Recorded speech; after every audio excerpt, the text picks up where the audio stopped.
After being abandoned by her children, God spoke to this elderly woman, urging her to travel to a small town in the American Midwest to save the lives of hundreds through the power of the land. In a remote and long-forgotten town tucked between towering hills and silent valleys, where the legends of the past mingled with the memories of the present, lived Mrs. Eleanor Monroe, a silver-haired lady with a calm expression, who carried in her eyes the accumulated experience of a life filled with challenges and struggles. A true daughter of the soil and a longtime resident, she had once been the pillar of a family that kept alive the traditions and values of bygone generations. Yet time had brought irreversible changes. Her children, seduced by the glitter and promises of modernity, had abandoned the warm home where they had learned to love and preserve what now seemed outdated and useless to them. Enchanted by the allure of urban centers, brimming with conveniences and innovations, Eleanor's offspring drifted away not only geographically, but emotionally, forgetting the roots and the importance of the bonds that once cemented the sense of belonging and unity among the residents of that small community. Letters that used to arrive frequently became rare. Promised phone calls never came. Silence grew like weeds in the neglected garden of her maternal hopes. On the coldest nights, when the wind whistled mournfully through the gaps of the worn wooden windows, Mrs. Monroe felt the crushing weight of solitude. Her wrinkled fingers would trace over yellowed photographs, frozen images of smiles that now seemed to belong to strangers. Quiet tears dampened the glass of the picture frames, mixing with the dust accumulated over years of abandonment. "Why did you leave without looking back?" she whispered to the empty walls that had once echoed with the laughter of children. The echo of her own voice was the only answer she received, amplifying the void that filled every corner of a house, now far too large for one woman. Despite the suffering of abandonment and the bitter loneliness that could have consumed her, the elderly woman decided to use her pain as a source of inspiration and transformation, finding in her faith and her connection with the land a motivation to rewrite her own story and, unknowingly, the narrative of the entire town. On one particularly difficult morning, when the weight of memories seemed unbearable, Mrs. Monroe knelt before a small improvised altar in her modest bedroom. "Lord," she prayed, her voice trembling, "do not let me die of sorrow. If my children no longer need me, show me who still needs the love I have to give." The silence that followed her prayer was different. It was not empty as before, but filled with possibilities. As she rose, her eyes caught sight through the window of the abandoned lot across from her house, a stretch of arid, rocky soil, as forgotten as she. In that moment, a spark was lit in her heart. With an act of courage, she dedicated herself to creating a garden in front of her humble home, ignoring the pitying and suspicious looks of those who believed her efforts would be in vain. "Old Eleanor has lost her mind," some whispered. "Poor thing, trying to fill the void left by ungrateful children," others commented. But she did not listen, or pretended not to. With calloused hands guided by silent determination, she began to cultivate small vegetable plots, aromatic herbs, vibrant flowers, and fruit trees, each plant representing a seed of hope for a better future. The stubborn soil initially resisted, as if testing her persistence. Her aching back reminded her at the end of every day, but there was a new light in her eyes as she admired each new shoot emerging, timidly defying the odds. "Grow," she murmured to the plants as if they were children. "Grow and show the world that even the harshest soil can produce beauty." In her simple words lay the message she was trying to internalize, that even a broken heart can bloom again. Days turned into weeks, and weeks into months. The sweat and tears of Mrs. Monroe nourished that land as much as the water she hauled daily from the old well. Little by little, the miracle began to manifest. Where there had once been desolation, now vibrant hues danced with the breeze. The scent of flowers started to replace the odor of abandonment that had once pervaded the place. Gradually, what had seemed to be a solitary project of mere environmental repair transformed into an invitation for reinvention and the rebirth of hearts. A small child was the first to notice. Innocent and curious as only children can be, she stopped before the emerging garden, her eyes wide with admiration. "Ma'am, why are your flowers brighter than all the others in town?" she asked innocently. Mrs. Monroe smiled, feeling her heart warm for the first time in a long while. Because they drink in my stories along with the water, little one. And sad stories, when told well, can transform into the most beautiful colors. The little girl smiled, enchanted by the response, and that afternoon she returned, bringing her grandmother with her.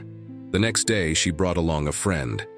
And so, as if under a silent enchantment, the townspeople who had once secluded themselves in isolation and resignation in the face of rural hardships began to approach Mrs. Monroe's home, not only to admire the fruits of her labor, but also to reconnect with the value of mutual care and sharing. Among the visitors was Joe, the blacksmith, a man of few words with hands marked by labor and a soul scarred by losses. A widower for 15 years, he had closed himself off in his forge and in his silence, crafting tools for the town but never smiling again. His resignation was gradually replaced by a new curiosity as he witnessed the blooming of Mrs. Monroe's garden. How do you manage to make roses bloom in such unforgiving soil? He once asked in a gravelly voice softened by disuse. In the same way that hope is rekindled in a wounded heart, Joe. With patience, daily care, and the certainty that nothing is truly dead as long as someone still cares. Those words struck the blacksmith like a well-aimed hammer, breaking through the protective layer he had built around his heart. That very afternoon, he returned with improvised tools that could help tend the garden. In the days that followed, he constructed a simple yet efficient irrigation system, channeling rainwater to nurture the growing garden. Also prominent was Isabella, the 17-year-old idealist who had always dreamed of social transformation, seeing in the elderly woman a living example of resilience. The daughter of the local teacher, Isabella had grown up reading books about distant worlds and the possibilities of change, yet she had never imagined finding inspiration so close to home. Don't you feel anger towards them? Your children, I mean, someone asked one day while she helped harvest herbs for tea. Mrs. Monroe fell silent for a few moments, her wrinkled face contemplative beneath the straw hat that shielded her from the sun. Anger is like salt in the soil, dear. It may seem to preserve, but in reality it prevents new growth. Yes, I was angry. It still hurts here, she said, touching her chest. But I learned that holding on to bitterness is like drinking poison, expecting the other to suffer. Only I would suffer. I prefer to use this pain to create beauty.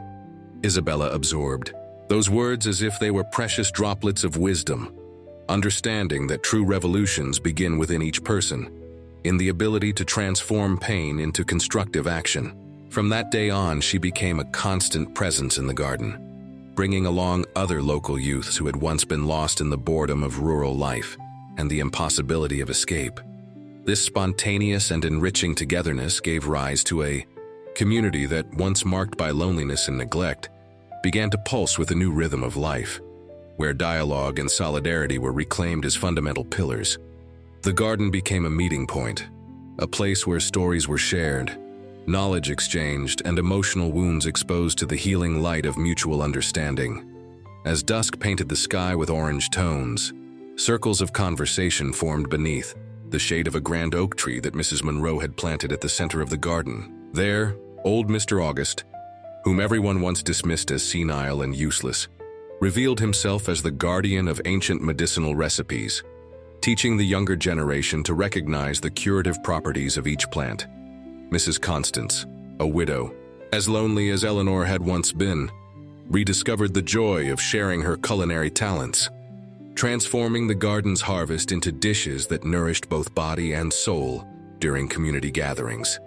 The seasons passed, and the garden evolved, reflecting the cycles of life itself.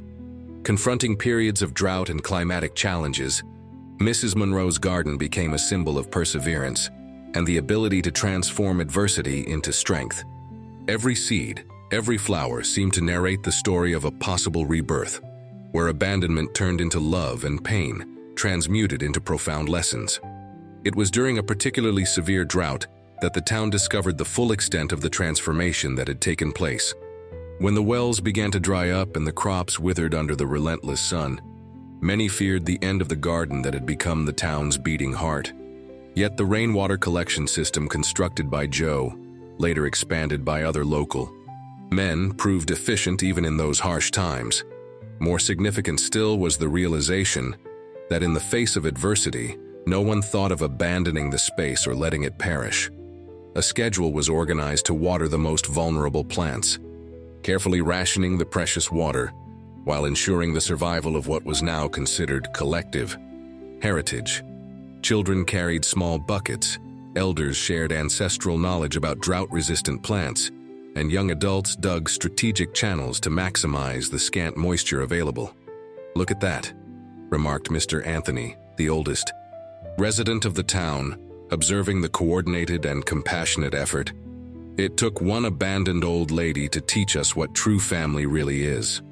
That simple, heartfelt remark spread throughout the town like ripples in a tranquil lake after a stone is thrown. From that moment on, people began to reclaim lost traditions, organizing gatherings and celebrations that promoted integration and healed the emotional wounds left by years of neglect. The Harvest Festival, long forgotten, was revived with renewed enthusiasm. Under the glow of handmade lanterns and to the sound of acoustic guitars and harmonicas played by weathered but skilled hands, the town's central square transformed into a stage for dances unseen for generations. The elders taught the traditional steps to the young, while the latter incorporated new moves, creating a fusion that symbolized the community's rebirth. Deep roots, supporting fresh sprouts of hope. At the center of the festivities, seated on a specially decorated chair for the occasion, Mrs. Monroe observed everything with eyes brimming with emotion.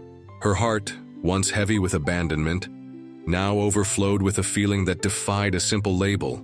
Not mere happiness, but something deeper and more significant, as if every smile around her were a blossom in her inner garden. Then, unexpectedly, an unfamiliar car, covered in dust from a long journey on worn-out roads, pulled up at the edge of town. From it stepped a middle-aged man dressed in city attire, clearly out of place in the rural setting, his eyes searching the area, as if seeking something long lost. "I'm looking for Eleanor Monroe," he announced to the first person he encountered. "I'm Michael, your son." The news spread quickly, momentarily halting the music and dancing. A tense silence fell, and glances of curiosity and indignation were directed at the newcomer. Many knew the story of abandonment well, and felt protective of the woman who had become the symbolic matriarch of their town.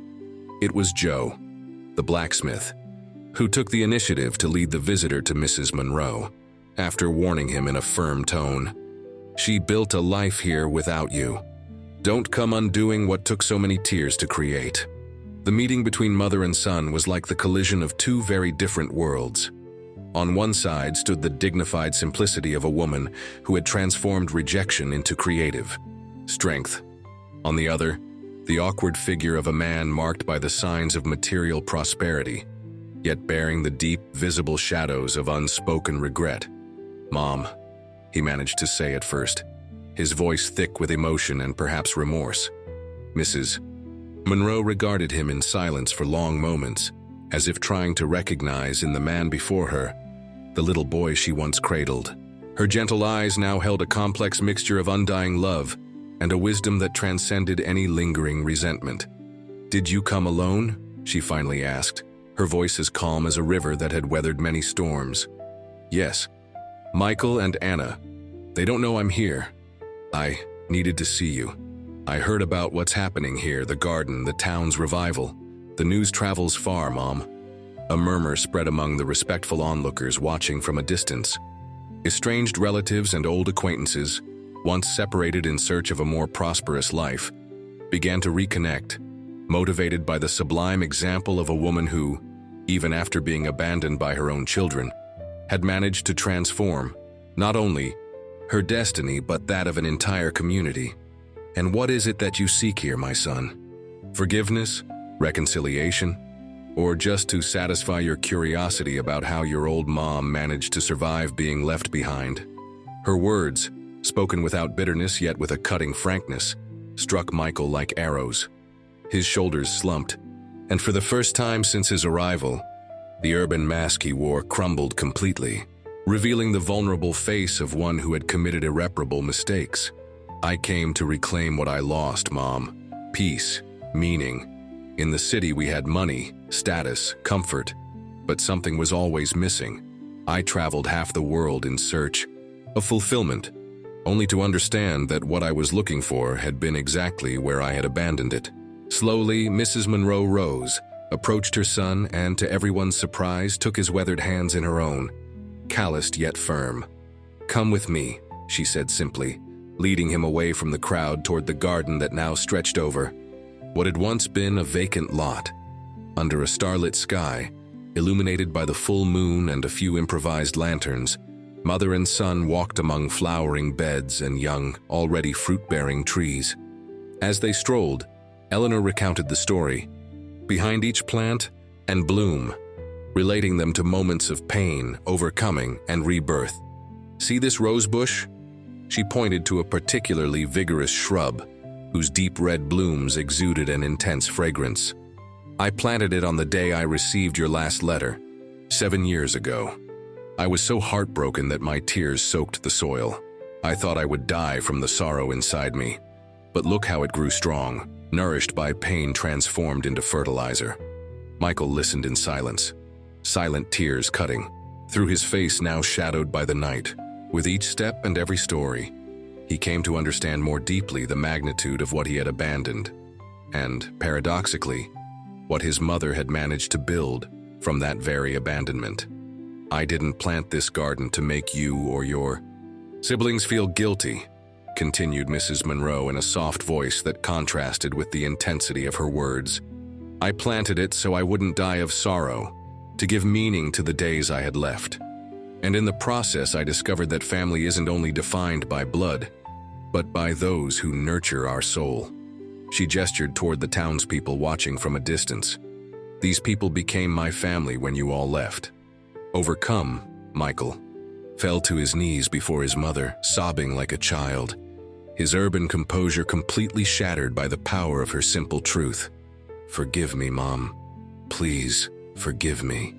Mrs. Monroe caressed her son's graying hair with the same tenderness she bestowed upon her most delicate plants.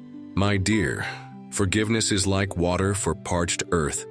I offer it to you and your siblings, but understand, I am no longer just your abandoned mother. I am part of this community that has been reborn with me." That night marked the beginning of a new chapter in the town's history.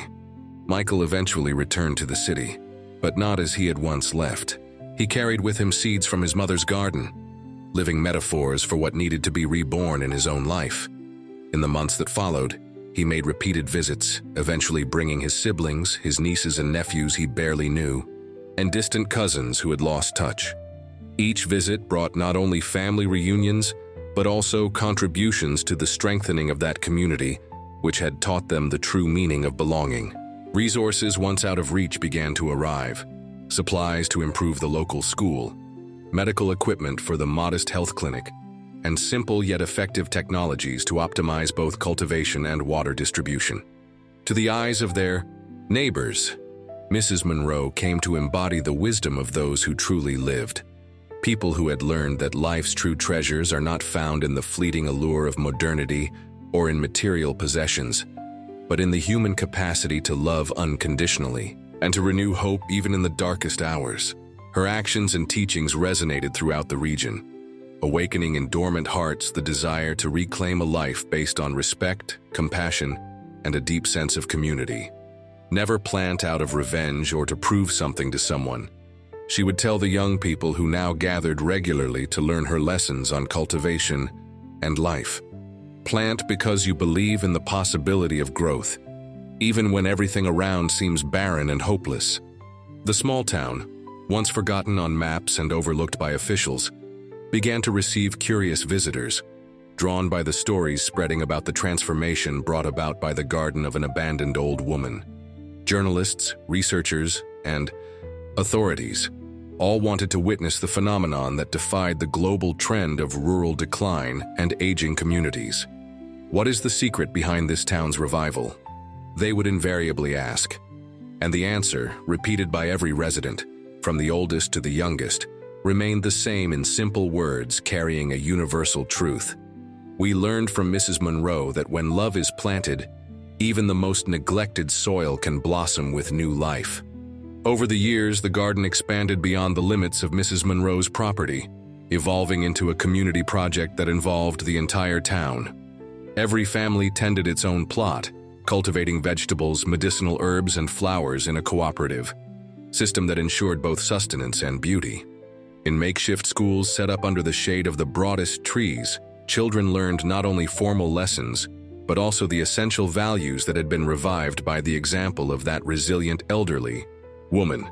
The importance of perseverance in the face of adversity, the transformative power of forgiveness, and the regenerative strength of a community united by genuine bonds. Thus, the town that once seemed doomed to solitude and isolation transformed into a bastion of fraternity and resilience, where every simple act of care resonated in the hearts of its inhabitants, reminding them that the true value of life lies in the ability to transform the scars of abandonment into the foundation for a future filled with love and meaning. On one golden autumn afternoon, while watching children play among the flower beds that had once been barren land, Mrs. Monroe smiled serenely. Her body, now more fragile with the natural advance of age, contrasted with the vitality of the spirit shining through her clear, lively eyes. "Who would have thought," she remarked to Joe, the blacksmith who had become her closest friend, "that being abandoned could be the seed for so much flourishing?" Joe, whose deeply lined face had learned to smile again, nodded in silent understanding. Both knew, without needing further words, that in the hands of a true gardener of life, even the deepest pain can be transformed into nourishment for new possibilities. On the horizon, beyond the hills that once seemed to confine the town in obscurity, clouds promised generous rain. Mrs. Monroe closed her eyes and deeply inhaled the mingled fragrance of blossoms and the distant scent of approaching rain. In her heart, gratitude had completely replaced the old bitterness, much like fertile soil covering barren stones, allowing life to manifest in its fullness. "Nothing is lost as long as there is courage to plant again," she murmured, words that became the unofficial motto of this reborn community. Thus, the journey of Mrs. Monroe invites us to reflect on the priorities of existence, emphasizing that despite the horrors of indifference and abandonment, it is in the persistence of affection and the will to transform that the true power of change is revealed. A power capable of illuminating the paths of a people and reclaiming the lost essence of a community. Every blossom in the garden of that once abandoned lady stood as a living testimony to an eternal truth, that the human heart, like the driest soil, always holds the potential for the miracle of rebirth. Time passed inexorably, as it always does, but now its steps no longer carried the melancholy of before. With each season, new cycles completed in the garden and in the lives of the town's inhabitants. Children who had once helped plant the first seeds grew into teenagers responsible for teaching the younger ones the importance of perseverance and mutual care. The cycles of human life mirrored the seasons of nature, in perfect harmony. When Mrs. Monroe turned 80, she was surprised by a celebration that gathered not only the local residents, but also people from neighboring towns and even nearby cities. Under the grand central oak, now lush and generous with its bounty, a long table was set with flowers picked from every garden that had sprouted, inspired by her pioneering spirit. "This celebration is not just for me," she said, overcome with emotion, leaning on a handcrafted cane that Joe had made especially for the occasion, carved with small flowers and leaves in fine wood. "It is for all of us who have learned together that life always finds a way to flourish, even when it seems impossible." Among the guests were her children, grandchildren, and even great-grandchildren whom she had never known before Michael's return years earlier. The reconciliation, initially timid and laden with remorse, had deepened over time. It wasn't perfect, not any genuine human relationship is, but it carried the beauty of something true, one that does not fear imperfections because it recognizes them as marks of authenticity. "Mom," said Anna, her youngest daughter, who had been the last to return to town after years of estrangement, "can you truly forgive our abandonment?" Mrs. Monroe regarded her daughter with serene eyes. where the wisdom accumulated over the years shone like a star on a clear night. Darling, true forgiveness is not about forgetting what happened, nor pretending it did not hurt.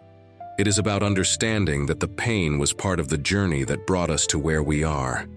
Had you never left, perhaps I would never have discovered the strength within me. This garden wouldn't exist. These people wouldn't have come together. Sometimes we must lose our way to find a truer path. Those words, spoken without resentment, deeply moved not only her daughter, but everyone present. They carried an ancient wisdom that transcended common understanding of human suffering, revealing deeper dimensions of acceptance and transformation. In the weeks following the celebration, something unexpected began to happen. People from distant places, having heard the story of the town transformed by the garden of an abandoned elderly woman, started to visit. They came seeking inspiration, healing, and hope in times when the world seemed increasingly fragmented and individualistic. Among these visitors was Matthew, a young journalist from a national magazine, sent to document the phenomenon spreading like a legend throughout the region. Initially skeptical and used to the fabricated stories common in his profession, he arrived expecting to debunk some exaggeration or collective illusion. "I'm here to learn the true story of this place," he announced upon arrival, recorder in hand and a guarded posture of one who had seen too much to easily believe. Isabella, now a young woman who had taken on the role of teacher at the community school set up around the garden, was assigned to welcome him. "Truth cannot be recorded or photographed," she replied simply. "It must be felt, lived, experienced. Stay with us for a few days, participate in our daily life. Then perhaps you will understand what happened here." Reluctantly, but intrigued by the unusual response, Matthew accepted the invitation. In the days that followed, he gradually integrated into the town's routine. He woke with the sunrise to join in the morning harvest, where children and adults worked side by side, sharing stories and songs that made the work lighter. He dined under the shade of fruit trees at communal meals, where the food was as nourishing as the conversations that accompanied it. In the afternoons, he observed outdoor classes where traditional lessons blended naturally with teachings about respecting nature and the value of cooperation. "How do you manage to keep this system running in such an individualistic world?"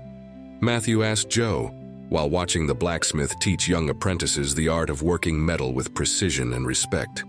"Each one of us has tasted the bitterness of isolation," Joe replied, his eyes never leaving the glowing metal he was shaping. "Mrs. Monroe showed us that true strength is not in standing alone, but in intertwining like the roots of neighboring trees that support each other. When a storm comes, not one falls because they hold on to one another."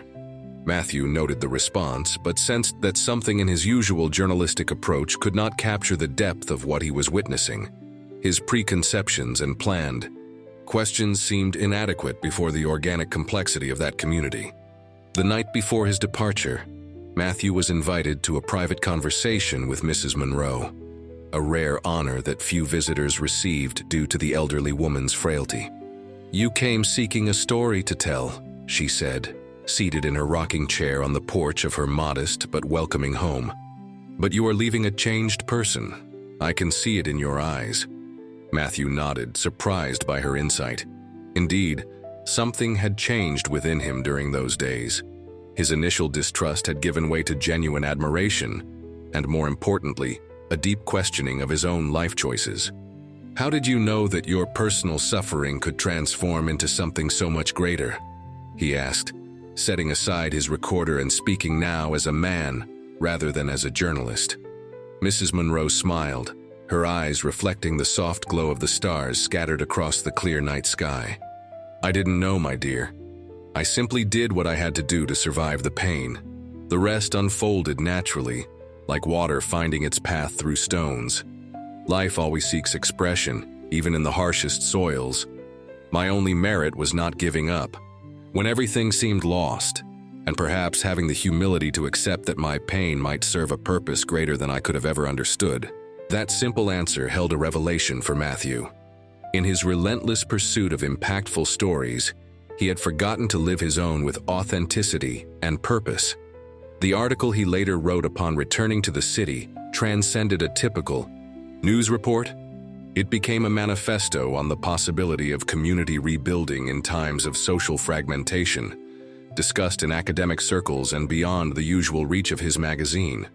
The impact of Mrs. Monroe's story continued to ripple outward, like concentric circles in a tranquil lake. Other small towns began to implement projects inspired by her model, adapting them to their specific realities. University researchers started to visit the community regularly, studying the social and psychological mechanisms that had made such a transformation possible, despite such adverse beginnings. When state authorities finally turned their attention to that region, proposing modernizing interventions, they encountered a community that was both aware and organized, capable of discussing its own interests and needs. "We don't reject progress," explained Isabella, now the natural spokesperson for the community at official meetings. "But we've learned that true advancement isn't about abandoning our roots. It's about strengthening them so we can grow solidly. We want better roads, access to technology and healthcare, but without sacrificing the values we rediscovered together." This firm yet open stance led to balanced partnerships, where traditional knowledge was valued alongside technological innovations. The town became a model of sustainable development, where material progress went hand in hand with the strengthening of community bonds. On one particularly significant afternoon, a special ceremony was held to inaugurate the House of Memory and Future, a space built collectively to preserve the story of the town's transformation and plan the next steps of that communal journey. The building, constructed with a blend of traditional techniques and modern sustainable solutions, stood at the center of the great garden that now extended over nearly the entire town. At 85, Mrs. Monroe, weakened by the weight of her years yet with a spirit more vibrant than ever, was carried in a specially prepared chair by the young members of the community to the site of the ceremony.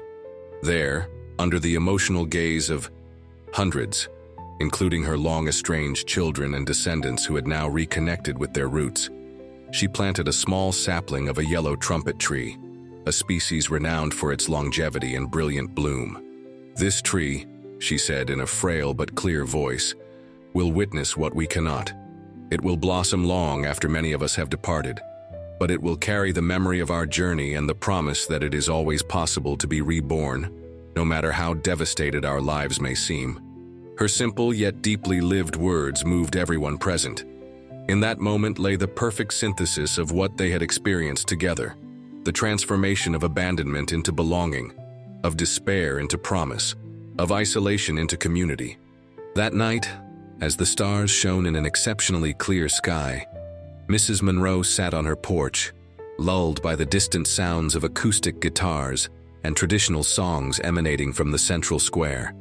Beside her, in quiet companionship, sat Joe, the blacksmith who had visited her daily ever since the garden began transforming their lives. "You know, Joe," she said, gazing at the starlit sky, "when my children left, I thought I was being punished for some unknown fault. I felt like the most failed mother, the most abandoned of women. Every morning was a burden, every night an eternity of solitude." Joe nodded in silent understanding. His own journey of loss and rebuilding allowed him to comprehend the depth of her words without further comment. "But now," she continued, "I see that pain was like the harsh winter that precedes the most exuberant spring. Had I not passed through that dark valley, I might never have discovered the light that had always been inside me, waiting to be ignited." Joe took her weathered hand in his, both marked by time and labor, in a gesture that needed no words. In that simple touch lay the mutual understanding of two souls who had navigated the turbulent waters of suffering and found, in their own way, the safe harbor of acceptance and renewal. "I suppose that's what they call purpose," reflected Mrs. Monroe, gently squeezing Joe's hand. "It isn't something we find ready-made, but something we construct out of the raw material life gives us, whether it be joy or sorrow." The wisdom contained in those words was the distillation of a life lived authentically, a life that had transformed abandonment into an opportunity for growth and, in doing so, had touched countless other lives. It stood as living proof that no wound, however deep, need be the final chapter in our personal or collective story. In the following months, subtle yet significant changes began to appear in Mrs. Monroe's health. Her body, which had bravely withstood so many challenges over the years, began to show signs of natural fatigue. Her steps grew slower, her hands trembled more, and her breathing became labored. Yet, contrary to what many might have expected, there was no fear in her eyes as she contemplated the horizon closer to her final transition. "Death is just another season in the cycle of life," she once remarked to Isabella, as they watched a particularly glorious autumn sunset. "Just as leaves fall to nourish new growth, we depart to make room for new beginnings. The important thing is to leave fertile seeds for the next generations." And fertile seeds she had indeed left, both literally in her garden and metaphorically, in the hearts and minds of those touched by her journey of transformation. Mrs. Monroe's legacy manifested not only in the revitalized town, but also in a changed perspective on aging, abandonment, and community renewal that spread throughout the region. On one especially beautiful spring morning, when the entire garden burst into vibrant colors and heady fragrances, Mrs. Monroe asked to be taken to her favorite spot beneath the grand oak tree. There, nestled among soft cushions and surrounded by children who had come to recite poems and sing songs learned at the community school, she smiled serenely, her eyes fixed on the blue sky peeking through the leafy branches. "You see, little ones," she said softly, "when we plant with love, even in the most neglected soils, life always finds a way to blossom.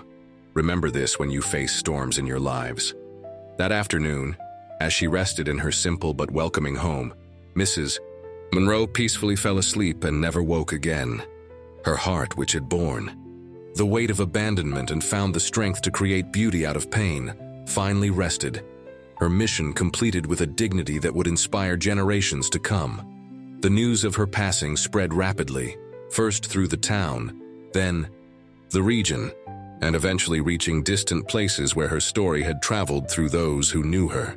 There was no despair or outrage at her loss, but a profound understanding that her earthly journey had been fulfilled perfectly, like a seed that germinates, blooms, bears fruit, and returns to the earth, leaving behind the promise of new life.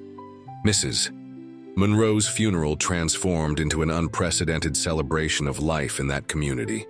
In accordance with wishes she had expressed long ago, her body was buried at the center of the garden, near the grand oak she had planted in the early days of her transformation. Over the spot, thousands of wildflower seeds were scattered by hands of all ages, ensuring that in the seasons to come, bursts of color would mark the continued presence of her spirit in a renewed form. Michael, her son who had returned years earlier, spoke on behalf of the family during the ceremony. "My mother taught us in the deepest possible way that abandonment need not be the end of our story, that even when everyone leaves, it is possible to develop roots so deep within ourselves that they eventually give rise to a garden capable of drawing back not only those who left, but also new companions on the journey. Her greatest lesson was that the power of transformation always lies within us, waiting to be awakened." The words, spoken with genuine emotion, resonated in the hearts of all present. Each person there had been, in some way, transformed by the example of that simple woman who refused to surrender to despair when abandonment knocked at her door. In the years that followed, the town continued to flourish, both literally and metaphorically. The community development model initiated by Mrs. Monroe was refined and adapted to new realities, always maintaining the balance between tradition and innovation, between roots and wings.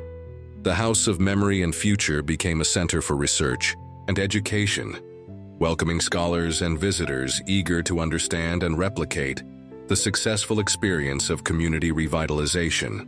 The garden, now officially recognized as collective heritage, expanded further, connecting with environmental preservation areas and serving as a model for ecological restoration in degraded regions. Yet, more significant than the physical transformations was the invisible garden that had blossomed in the hearts of the people. The ability to transform abandonment into belonging, despair into possibility, and isolation into community had become part of the cultural DNA of that town. Children grew up hearing Mrs. Monroe's story not as a distant legend, but as a living narrative that continued to unfold in their own daily lives. On moonlit nights, as the community gathered for traditional celebrations in the central square, many swore they could feel the gentle presence of Mrs. Monroe among them, not as a ghost or superstition, but as an enduring inspiration that continued to nurture their collective life. Her legacy was not only in the physical structures or the projects implemented, but in the inner transformation she had sparked in every person who crossed her path. As Joe once said during one of the community meetings, Mrs. Monroe showed us that when we tend the garden of our soul with the same dedication as we tend the land, even the most devastated soil can become the cradle of new possibilities. And so, the story of the abandoned elderly woman who transformed an entire town continues to spread, like seeds carried by the wind, finding fertile ground and hearts open to the possibility that, even in the harshest circumstances, there is always a choice to plant beauty where others see only desolation. Mrs. Monroe's journey transcended the physical transformation of the town. It was a living philosophy manifested in the everyday choices of its people, in the way the elders were valued as custodians of wisdom rather than burdens, in the manner conflicts were resolved through dialogue and mutual understanding, in the commitment to balancing economic development with environmental preservation, and in the dedication to an education that nurtured not only the mind but also the heart and spirit of the new generations. In a world increasingly marked by social fragmentation and extreme individualism, the story of that small town, transformed by the garden of an abandoned elderly woman, became a beacon of hope, reminding everyone that the human bonds, when cultivated with patience and true love, can withstand even the fiercest storms and bloom in the most unlikely places.